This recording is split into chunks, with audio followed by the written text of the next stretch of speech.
Well, the Gambia men's national team has just been nominated as one of the best performing African sides of 2023 after making it to back-to-back AFCONs. And here on DNQ Football, we love to celebrate the success of the Scorpions. But today we can't do that. Sadly, not. A very poor start to World Cup qualification. If you'd have watched our How It Works Africa preview, you'll know how it works. And of course, if you've watched our Predicting Every Team That Can Qualify from Africa video, then you'll know that Ryan and I, we kind of backed Gambia to do all right in this group. We looked at the calibre of sides that they're going to be up against, a few winnable games, and a slight change of pace, maybe playing some sides lower in the FIFA World Rankings. And that's exactly what match day one held for Gambia away in Burundi. Not that it's relevant, but on my accumulator I backed Gambia or draw, the old double chance, because I was confident that Gambia wouldn't lose this match. But I was a little bit worried about maybe a 0-0 or a low-scoring game, as we've seen sometimes with of course, their manager likes to set up defensively, as we know. I couldn't have been more wrong. I'll go out there and say it. I was totally wrong. Of course, the accumulator doesn't come through, but that's not what's important. What is important is a 3-2 defeat to Burundi, a side ranked 142 in the FIFA World Rankings.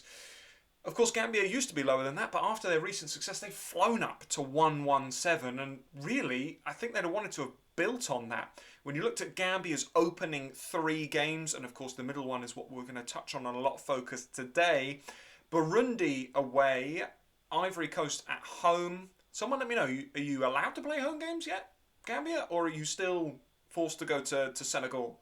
I don't want to upset people or start arguments in the comment section, but do you still have to play games not in your own country? Let me know. You need a stadium. Come on, the success. Come on. And then African Cup of Nations. That's a whole separate topic. And then you come back and you play the Seychelles. And now that's not until June, your third World Cup qualifier. And then Gabon. They've had some success, moderate success against Gabon across the last few years. They're not the side that they used to be. But you're looking at that and you've got Burundi and Seychelles. That should get you 6 points. And then if you're losing to the Ivory Coast, who of course are hosting AFCON as well, which is a separate tournament, but you get what I mean. You're not too fussed because, you know, it's top 2 in this group. Ivory Coast likely to beat most teams. I'm actually recording this before they play Seychelles. I'm assuming they win. If they don't, you'll probably see a real or crazy reaction before if Seychelles manage to hold them to a draw. No disrespect to the Seychelles, but they are, of course, one of the worst African sides competing because of Eritrea dropping out. We've seen Somalia play right. Seychelles kind of, you know, at that sort of level. A step below Burundi, to be fair, and a big step below Gambia and the other sides. As you'll know from D&Q, we love that. You've all got to play the Ivory Coast. So all you have to do is just beat the other teams. How are you losing to Burundi? No disrespect. I know it's away from home. I know it's not like clear. It's not like you've lost to the Seychelles. But I just think it sets such a bad tone. And you need to recover. And you need to recover against the Ivory Coast. And that is going to be particularly challenging. I expect the Ivory Coast to look at this game, particularly if they beat Seychelles, which is the assumption that I'm making as I record this video. They'll be looking at this going, if we can win this, we are in the driving seat, because they'll back themselves to beat Burundi, who of course have now got 3 points. And they'll be looking at the rest of the group and thinking, Gambia, they probably looked before and thought, Gambia, banana skin. Definite banana skin. Of course, geographically very close together. Do you consider it a rivalry? I don't know, let me know. They'd have been looking at it going, we need to beat Gambia, that's a banana skin, particularly if you'd have both won on match day 1, both on 3 points. Gambia, you know, if you were to win that game, if Gambia were to beat Ivory Coast, that would put Ivory Coast in a tricky position because there are more banana skins in this group. I've mentioned Gabon already. Of course, you also have Kenya as well, banana skin, because they haven't played that many games recently. Obviously, they had the ban and all sorts. So, you know, potential banana skin there. But this is such a poor start for Gambia. I don't know what's going wrong. You look at so many results and you think, yeah, Gambia, they're on the way up, they're improving. And you still are. You're still coming on leaps and bounds. But I looked at the lineup and I looked at the players you're playing and I just felt you should have won that game far stronger than Burundi on paper. And, you know, it ended 3-2. But that's with a 98th minute goal to prevent it from being 3-1. You know, and ultimately, I struggle with it. I struggle with it in so many ways. I do like the manager and what he's achieved, and he's actually nominated as one of the best managers in the African region as well. But I know that some people in the comments on videos are complaining about the way that he plays, complaining about the fact that maybe you got used to a certain level. Maybe you're kind of liking where you are, and perhaps you're maybe getting a little bit ahead and thinking you should be winning every game. But certainly with a game like Burundi, it's not the same as like you literally drew with Congo. You've beaten Mali recently, and then you're losing to Burundi. So what do you need to do? You need to win. You need to somehow find a way to win against the Ivory Coast. You certainly can't lose. If you go through these 2 games, 2 defeats, 0 points, bottom of the group or level bottom of the group, you don't get a chance to bounce back until June. And I think that's one thing that we have to consider about AFCON. It doesn't get in the way if you've played 2-1-2. It's a nice break. Cool. Turn our attention, then get back to it.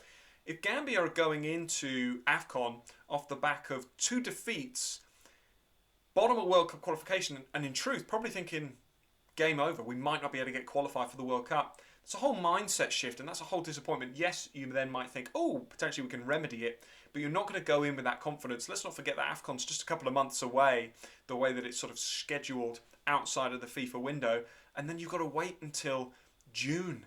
You know, and I'm expecting you to beat the Seychelles, but then even then, you then play Gabon. That's another banana skin. It's just a terrible, terrible start, in all honesty. And how do you bounce back? We've seen Lesotho draw with Nigeria. That's a whole separate... I'm doing a whole separate short on that because that's just crazy. It is possible to slay these titans of African football. And I personally think that the current Nigeria side, current Ivory Coast side, not a huge amount to differentiate between the two, but I believe that Gambia are far, far stronger than Lesotho, certainly on paper. Then again, maybe I'm wrong. Need to get a draw. Need to get a draw. If you get a draw against the Ivory Coast, perhaps you can then look at it and go, a good AFCON performance, maybe a quarter-final again. You then beat Seychelles. You then beat Gabon. And you're right back in it, particularly if you beat Kenya. The saving grace that you do have as Gambia football fans is that I expect Burundi to lose to a lot of teams. They're probably celebrating right now as a side ranked, 25 places lower in FIFA World Rankings. They'll be thinking, great, because that's a scalp. It is a scalp. It's not the biggest one in the group, but it's a scalp to beat Gambia in the opening game in the way that they did, 3-2, scoring lots of goals as well. You're normally built on a solid defence. The saving grace is that they're not going to win every game. You're not going to have 2 runaway leaders, and so it could get messy in there, and that's potential for Gambia to still qualify for the World Cup. I'm interested in your thoughts and comments below. Are you panic stations? Are you manager out? I'm certainly not saying that. I love him as a gaffer. But at what point do you start to question how much progress has really been made if you're still losing to sides like Burundi? We're 1 game in. Cautious, I don't want to overreact, but you know that we watch and we follow and we love the Gambia National Football team. So I'm just curious as to, this match, what does success look like in terms of World Cup qualification campaign? Because it has got off to the worst possible start. Of course, we'll be here all throughout World Cup qualification, and we'll be here throughout AFCON as well, commentating on not just Gambia, but also all the other African teams from about 80, 90 in the world rankings all the way up. If you like this video, hit that subscribe button. I know a lot of Gambians do already. We love you. And of course, as I've said many times, get your comments down. I want to know your thoughts as fans. How do you feel about that opening day defeat to Burundi? And how can you bounce back, if at all, against the Ivory Coast? We'll see you next time.